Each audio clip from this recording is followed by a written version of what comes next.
Heyrún, svekkjandi tap á móti Íslandi í dag. Geturðu leitt með þessi gegnum hvað eru svona fyrstu tilfinningar eftir þennan leik? Auðvitað bara svekk, eins og þú sagðir, og líka bara eftir seinni hálfleik þá vitum við að við erum miklu betri en við fórum í byrjun, þannig að við getum komið svona sterkt inn bara frá byrjun. Þannig að við getum pottet tekið bara næsta leik. Ef við bútum þennan leik niður, þá er ekkert rosalega margar mínútur svona af leiklökunni þar sem að Ísland er að byggja upp þetta forskot sitt. Þið hljóta að geta skoðað svona hvað er að fara úrskeiðis á þessum mínútum.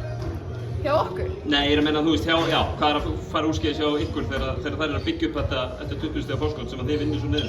Já, bara turnovers, við erum ekki inn og við þurfum að passa sendingarna meira.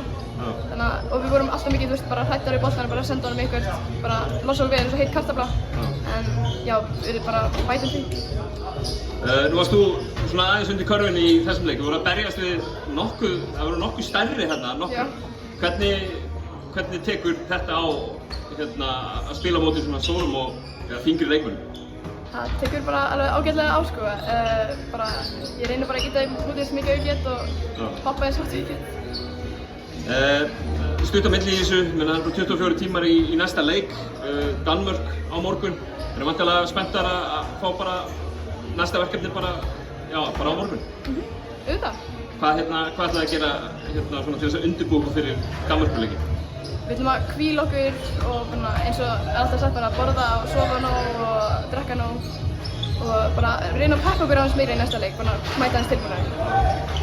Kærar þakkir, Heyrún, og gangi ykkur vel á morgun á móti Danmörku.